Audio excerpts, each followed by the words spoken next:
let's get to it. All right, so in case y'all forgot about this big forehead divester from Kenya, so we got this soft simp here who went all with the freaking Kenya. I'm sure he a good brother, but goddamn, bro, you went to Kenya because you thought you was gonna be you thought you can go there for safety. Because nigga, you was a helpless, you are helpless. You a hopeless romantic.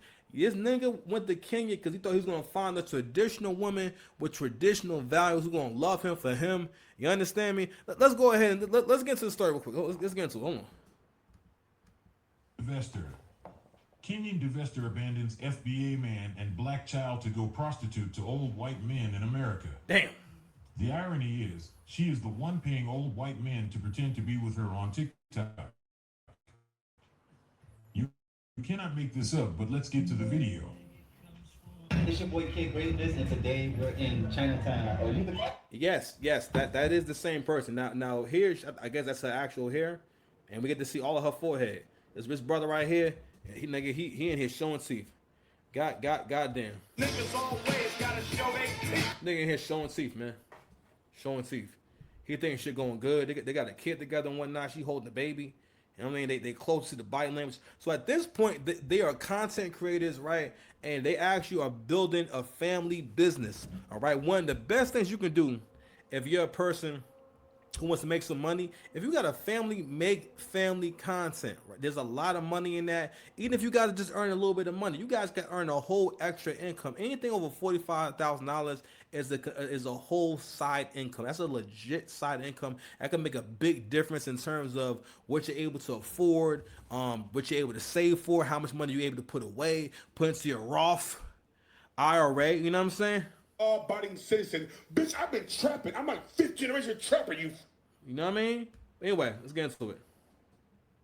Yeah, we're in Chinatown in Kilimani, and I'm here with a very, very interesting couple.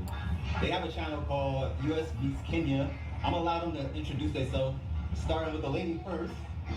Hey guys, I'm Faith from Kenya. So this is Faith with all her greasy, goodness gracious, all this grease on her face.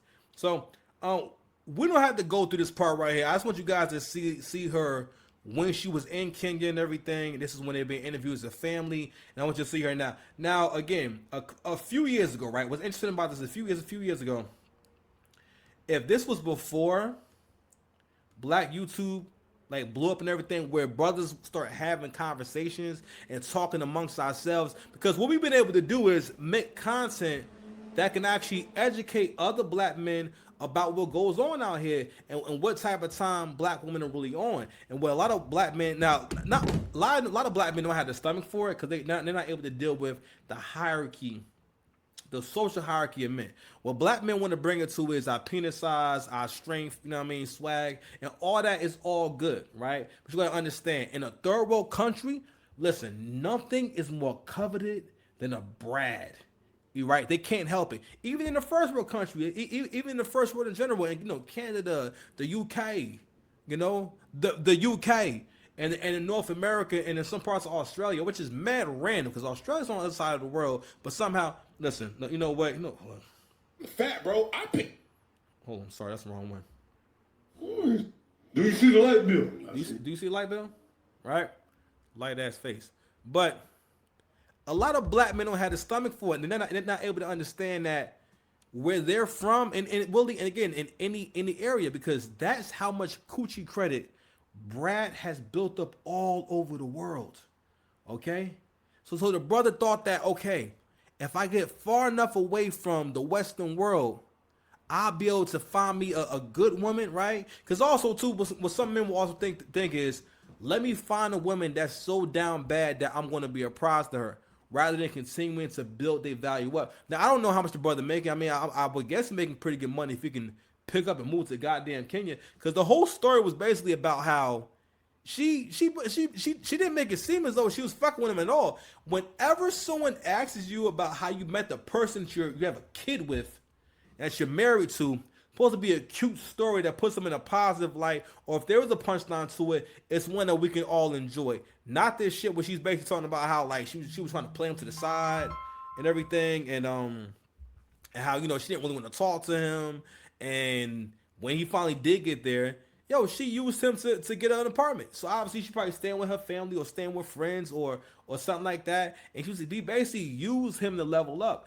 And what this brother's learned the hard way, and again, the passport bros is not safe either, and it's a growing conversation that's continuing to go on where brothers and people who are passport bros or the men who go to other countries and let's say form a relationship with someone there, you do not bring them to America. Okay, if you want to be with them where they are from. Okay, be with them where they are from, if that's the case, or they can visit, but do not have a child with that woman. Do not bring that child and that woman to this country, because you will no longer have that same relationship, because the dynamic will change. At the end of the day, feminism is a destabilizing agent. I've been thinking about that how can I say, that phrasing from Crimson Curl for the last couple of years, and I think about it more and more and more in terms of all the chaos that ensues when feminism takes hold, right? Because again, we can't have any order if a component or people who are really integral to society moving forward and so on and so forth, and also the kids and how the kids are raised. If the women have no morals, if the women don't value family, if the women are not able to do any long-term thinking or able to think about anyone but themselves, how can you raise children to be good people?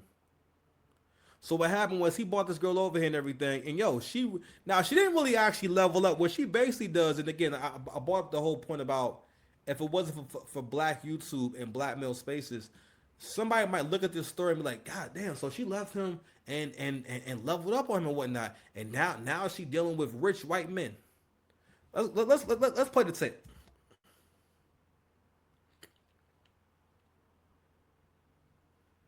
Says, does your Kenyan boyfriend know you are busy looking for a Mzungu husband?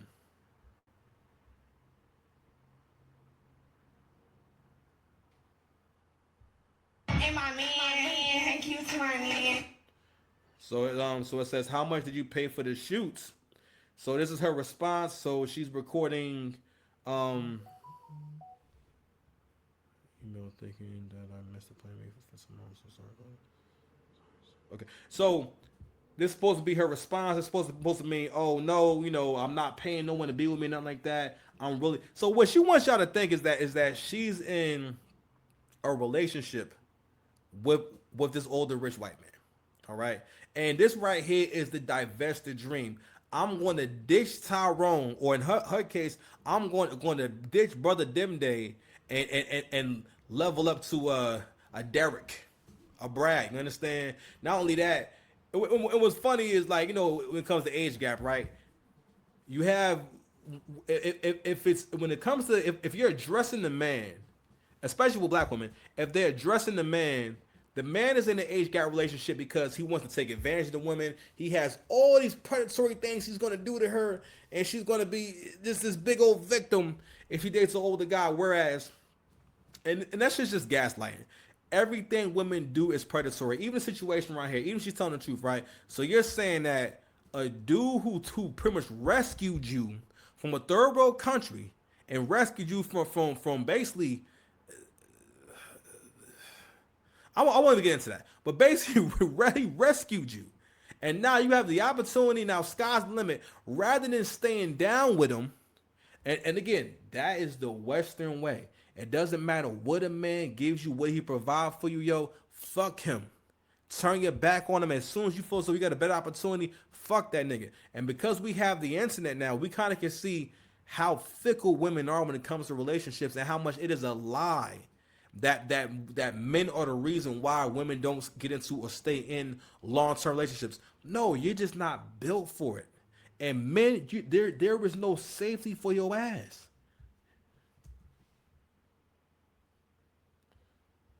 So it's supposed to be the white dude driving. All right, so they hold their hands down. POV, he drives with one hand and the other cuddles your tiny hands and lets you feel safe around him.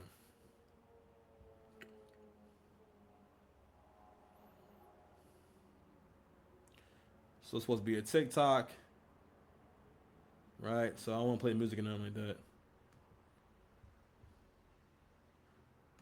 So it's supposed to be all right. Well, for one, you got to cover his face. All right, so this is her and the mystery white man, right? They're going golfing, right? He carries my bag.